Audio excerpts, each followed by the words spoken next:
श्री शिवाय नमस्तुभ्यम। दोस्तों, हमारे भक्ति जीवन चैनल पे आप लोगों का स्वागत है। मैं हूं माधवी पांडे। आइए सुनते हैं सावन मास महत्तम कथा अध्याय 17। इसके सुनने से जीवन में सुखों की प्राप्ति होती है और माता पार्वती के साथ भोलेनाथ की अपार कृपा जीवन में मिलती है। तो चलिए कथा सुनते हैं। जय भोलेनाथ, हर हर महादेव। श्रावण मास के अष्टमी को देवी पवित्रारोपण, पवित्र निर्माण विधि तथा नवमी का कृत्य। ईश्वर बोले, हे देवेश, अब मैं सुपवित्रारोपण का वर्णन करूंगा।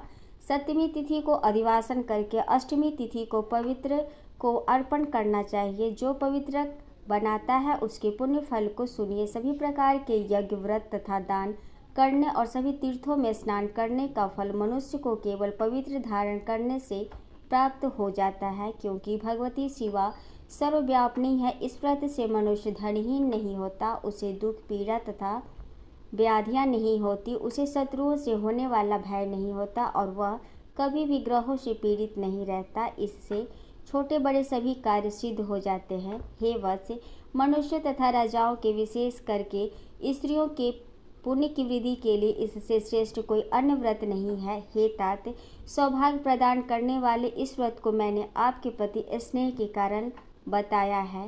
हे ब्रह्मपुत्र, श्रावण मास के शुक्ल पक्ष की सप्तमी तिथि को अधिवासन करके देवी के प्रति उत्तम भक्ति से संपन्न वह मनुष्य सभी सामग्रियों से युक्त होकर सभी पूजा द्रव्यों, गंध, पुष्प, फल आदि अनेक प्रकार के नैवेद्य तथा वस्त्राभरण आदि संपादित करके इनकी शुद्धि करे। इसके बाद पंचगव्य का प्राशन कराए, चरु से दिग्बलि प्रदान करे तथा अधिवासन करे। इसके बाद सहस्र वस्त्रों तथा पत्रों से इस पवित्र को आच्छादित करे।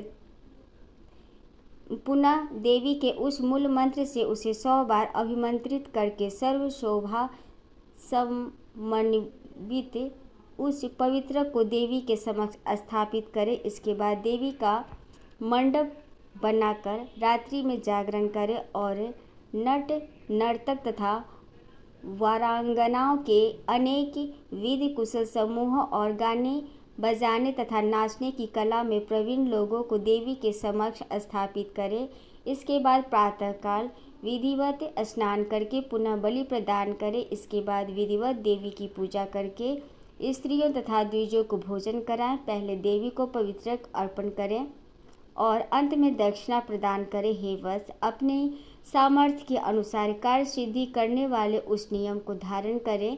राजा को प्रयत्न पूर्वक स्त्री के प्रति आसक्ति, जुआ, आखेट तथा मांस आदि का परित्याग कर देना चाहिए। ब्राह्मणों तथा आचार्यों को स्वाध्याय का और वैश्यों को खेती का कार्य तथा व्यवसाय नहीं करना चाहिए। 7, 5, 3, 1 अथवा आधा दिन ही त्याग पूर्वक रहना चाहिए और देवी के कार्यों में निरंतर अपने मन में आसक्ति बनाए रखनी चाहिए।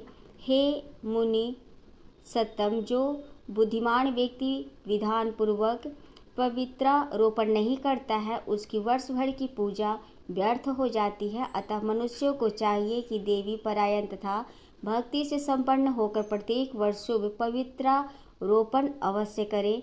कर्क अथवा सिंह राशि में सूर्य के प्रवेश करने पर शुक्ल पक्ष की अष्टमी तिथि को देवी को पवित्र अर्पित करना चाहिए। हे सनत कुमार, इसके ना करने में दोष होता है, इसे नित्य करना बताया गया है। सनत कुमार बोले, हे देव, हे महादेव, हे स्वामिन, आपने जिस पवित्र का कथन किया वह कैसे बनाया जाना चाहिए उसकी संपूर्ण विधि बताएं। ईश्वर बोले, हे सनत कुमार, स्वर्ण, ताम्र, चांदी, रेशमी वस्त्र से निकाले गए कुश, कांस के अथवा ब्राह्मणी के द्वारा काटे गए कपास के सूत्र को तिगुना करके फिर उसका तिगुना करके पवित्रक बनाना चाहिए। उनमें 308 तारों का पवित्रक उत्तम और 270 तारों का पवित्रक माध्यम माना गया है।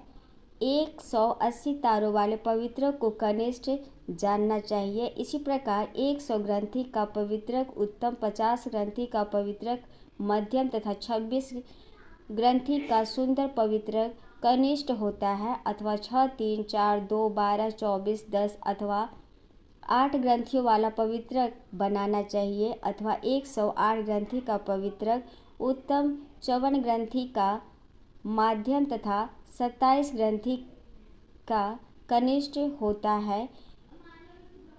प्रतिमा के घुटने तक का लंबा पवित्रक उत्तम, जंघा तक लंबा पवित्रक मध्यम तथा नाभि प्रयत्न पवित्रक अधम कहा जाता है। पवित्रक की सभी शुभ ग्रंथियों को कुमकुम से रंग देना चाहिए। इसके बाद अपने समक्ष शुभ सर्व तो भद्रमंडल पर देवी का पूजन करके कलश के ऊपर बांस के पात्र में पवित्रक को रखें।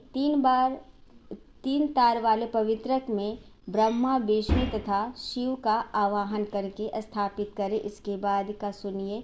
9 तार के पवित्रक में ओंकार, सोम, अग्नि, ब्रह्मा, समस्त नागों, चंद्रमा, सूर्य तथा विश्व देवों की स्थापना करें।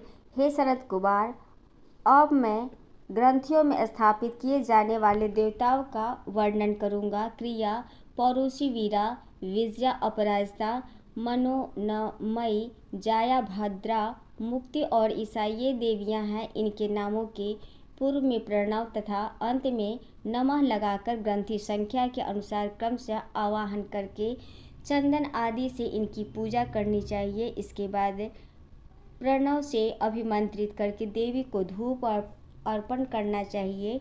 हे सनत कुमार, मैंने आपसे देवी के इस शुभ पवित्रारोपण का वर्णन कर दिया। इसी प्रकार अन्य देवताओं का भी पवित्रारोपण प्रतिपदा आदि तिथियों में करना चाहिए। मैं उन देवताओं को आपको बताता हूँ। कुबेर, लक्ष्मी, गौरी, गणेश, चंद्रमा, बृहस्पति, सूर्य, चंडिका, अम्बा, वासुकी, ऋषिगण, चक्रपाणि, अनंत, शिव जी, ब्रह्मा और पीतर। इन देवताओं की पूजा प्रतिपदा आदि तिथियों में करनी चाहिए।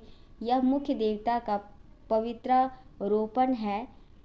इनके अंग देवता का पवित्र 3 सूत्रों का होना चाहिए। ईश्वर बोले, हे विपेंद्र, अब मैं श्रावण मास के दोनों पक्षों की 9वीं तिथियों के करणीय कृत्य को बताऊंगा। इस दिन कुमारी नामक दुर्गा की यथाविधि पूजा करनी चाहिए। दोनों पक्षों की 9वीं के दिन नक्त व्रत करें और उसमें दूध तथा मधु का आहार ग्रहण करें अथवा उपवास करें। उस दिन कुमारी नामक उन पापनाशनी दुर्गा चंडिका की चांदी की मूर्ति बनाकर भक्ति पूर्वक सदा उनका अर्चन करें। गंध, चंदन, कनेर के पुष्पों, दशांग, धूप और मोदकों से उनका पूजन करें। उसके बाद कुमारी कन्या स्त्रियों तथा विप्रों को श्रद्धापूर्वक भोजन कराएं। फिर मौन धारण करके स्वयं बिल्वपत्र का आहार ग्रहण करें। इस प्रकार जो मनुष्य अत्यंत श्रद्धा के साथ दुर्गा जी की पूजा करता है वह उस परम स्थान को जाता है जहाँ देव बृहस्पति विद्यमान हैं। हे विधि नंदन, यह मैंने आपसे 9वीं तिथि का कृत्य कह दिया। यह मनुष्यों के सभी पापों का नाश करने वाला, सभी संपदाएं प्रदान करने वाला, पुत्र पौत्र आदि उत्पन्न करने वाला और अंत में उन्हें उत्तम गति प्रदान करने वाला है। इस प्रकार श्री स्कंद पुराण के अंतर्गत ईश्वर सनत कुमार संवाद में श्रावण मास महात्म में अष्टमी तिथि को देवी पवित्रारोपण नामक 17वां अध्याय। हरिओम तत्सत।